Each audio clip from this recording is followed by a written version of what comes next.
Assalamualaikum warahmatullahi wabarakatuh. Kami dari Universitas Muhammadiyah Kupang, Fakultas Keguruan dan Ilmu Pendidikan, Prodi Pendidikan Biologi, kami dari kelompok 8 Perkembangan Hewan akan menunjukkan video pembelajaran yang bertemakan embrio. Pertama-tama, sebelum kita masuk ke scene utamanya, izinkan saya memperkenalkan diri. Nama saya Aji Sayoga. Nama saya Benedictus Manek. Baiklah, tanpa berlama-lama lagi, kita langsung ke scene utamanya. Oke, check it out.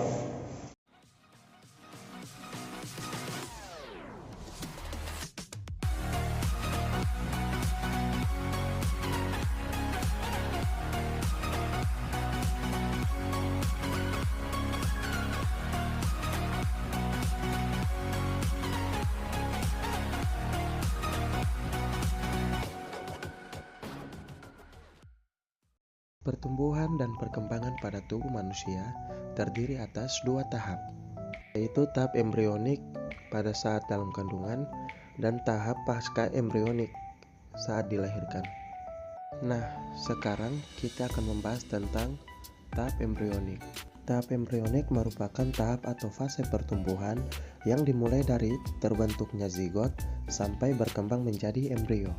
Tahap ini, zigot yang terbentuk dari fertilisasi antara sperma dan ovum mengalami pertambahan jumlah sel akibat pembelahan secara mitosis.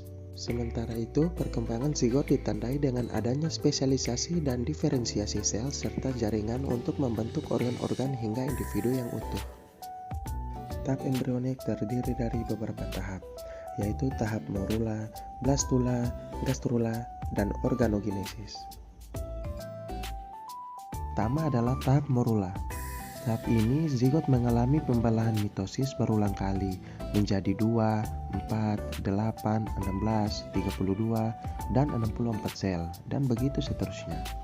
Sel-sel yang terbentuk dinamakan blastomer. Saat berjumlah 64 sel, blastomer terbentuk bola sel yang tidak berongga seperti buah marbei yang dinamakan morula berasal dari bahasa Latin, morum yang artinya marbei. Yang kedua adalah tahap blastula. Tahap ini sel-sel morula terus membelah hingga akhirnya membentuk suatu bola sel berongga yang berisi cairan dan dinamakan blastula. Rongga pada blastula dinamakan blastosol, sedangkan tahap pembentukan blastula dinamakan blastulasi.